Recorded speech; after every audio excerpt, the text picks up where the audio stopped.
설교 후기. 제목: 바리새인들의 누룩과 헤롯의 누룩. 이번 주일에 바리새인들의 누룩과 헤롯의 누룩이라는 제목으로 설교했다. 이 말씀은 예수께서 제자들에게 경고하신 것이다. 예수님은 적은 양식으로 많은 무리를 먹이신 후에 바리새인들을 만나셨다. 아마 그 놀라운 사건이 일어난 후의 소문이 그들의 귀에 전달되었을 것이다. 그래서 어쩌면 그들이 예수님을 만나러 왔는지도 모른다. 마가복음 8장 11절에서는 바리새인들이 나왔다고 표현했다. 이 말은 예루살렘에서 밖으로 나왔다는 의미다. 진상을 파악하려고 사람들을 보냈을 수도 있고 핵심 당국자들이 직접 나왔을 수도 있다. 그들은 예수님에게 하늘로부터 내려오는 기적을 행할 것을 요구했다. 그들은 자신들이 직접 보고 판단을 내려야 한다고 생각한 것 같다.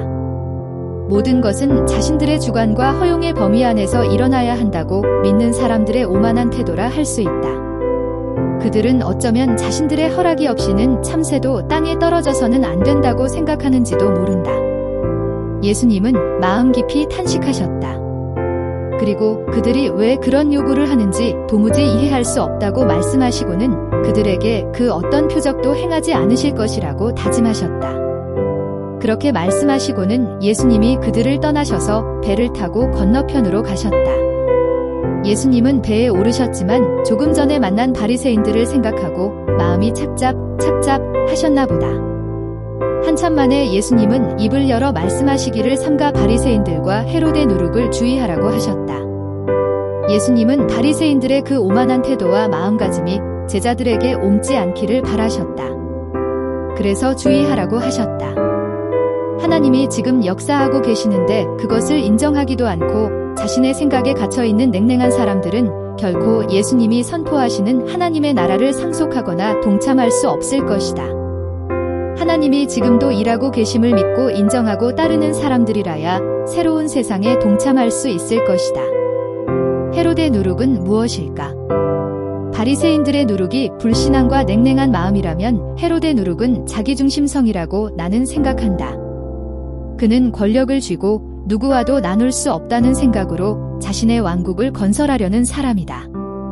자기중심성은 하나님의 나라와 반대가 되는 바벨론 제국의 특징이다. 그 근본은 바벨탑의 건설자들에게까지 거슬러 올라간다. 흩어져 온 세상의 사람들과 소통하고 협력하며 복되게 하는 삶이 아니라 자기만을 위해서 상대방을 짓밟은 제국주의가 바로 그런 생각의 결론이다.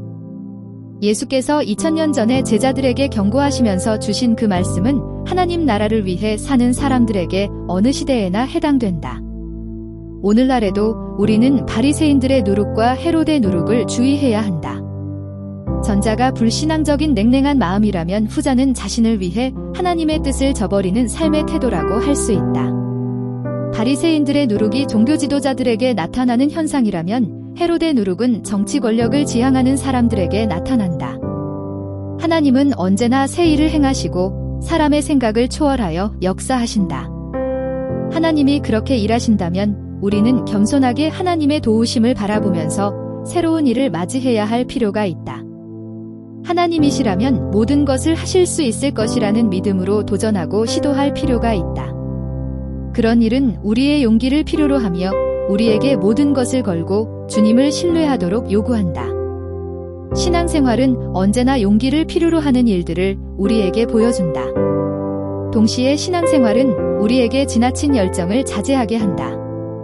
사도 바울은 디모데에게 하나님이 우리에게 주시는 것은 두려워하는 마음이 아니요 오직 능력과 사랑과 절제하는 마음이라고 편지했다. 디모데 7.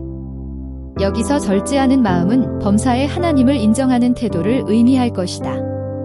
하나님의 나라는 인간의 생각이나 주장에 기반을 두고 세워지는 것이 아니라 하나님의 뜻이 이루어지는 세상이다. 이런 점에서 볼 때 최근에 우리나라 개신교회에서 어떤 사람들이 보여주는 태도에 대해서 나는 우려하지 않을 수 없다. 법률에서 정한 계엄령 발동의 요건을 무시하고 어리석은 행동을 한 대통령을 옹호하는 교회들이 적지 않다. 그들은 광주에서 열린 탄핵 반대 집회에 참석하기 위하여 대형 버스를 동원했다. 그들은 지금 정치적인 주장에 붙들려서 하나님 나라의 정신을 망각하고 있다. 기독교인들은 하나님의 나라를 먼저 생각하는 사람들이다. 그런데 어떤 기독교인들은 자유대한민국과 하나님 나라를 동일하게 여기는 것으로 보인다. 그들이 생각하는 하나님의 나라는 시장 경제 원리와 자유민주주의 제도로만 운영되는 세상이다. 그들은 하나님의 나라를 인간의 이념과 제도 안에 가두어 버렸다.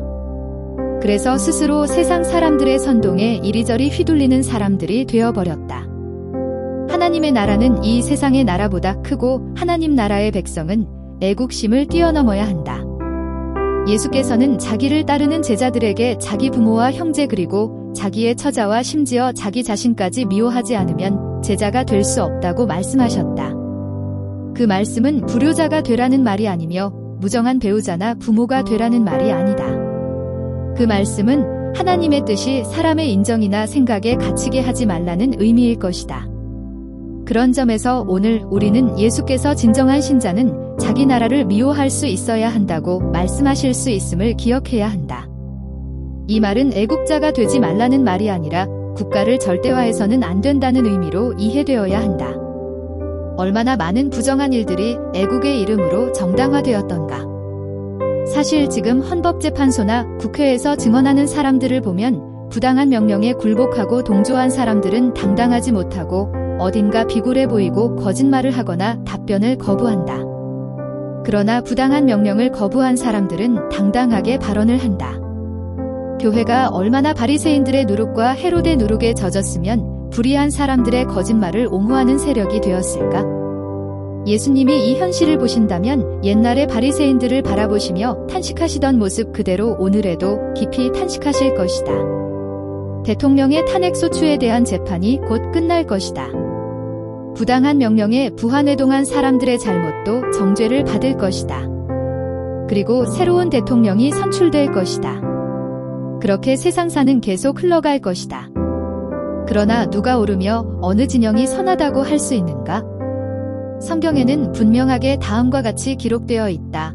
사람은 다 거짓되되 오직 하나님은 참되시다 할지어다. 우리는 모두 흠이 있는 사람들이다. 우리는 최선을 추구하고 최선을 다할 뿐이다. 그렇게 해도 오류가 생기고 그릇된 결정을 할 수 있는 것, 그것이 인간이다. 그렇기에 우리는 언제나 최선을 다하고 하나님의 도우심을 기다려야 한다. 그리고 그 최선은 우리 공동체의 화합과 연대를 목표로 이루어져야 한다. 지금 우리는 나와 생각이 다른 사람을 악한 존재로 몰아세우는 바리새인들의 누룩과 헤롯의 누룩이 도처에서 독버섯처럼 돋아나는 세상에서 살고 있다. 그래서 우리는 오늘도 예수님의 말씀을 마음에 새기고 그 말씀으로 우리를 돌아보고 점검한다. 삼가 바리새인들의 누룩과 헤롯의 누룩을 주의하라.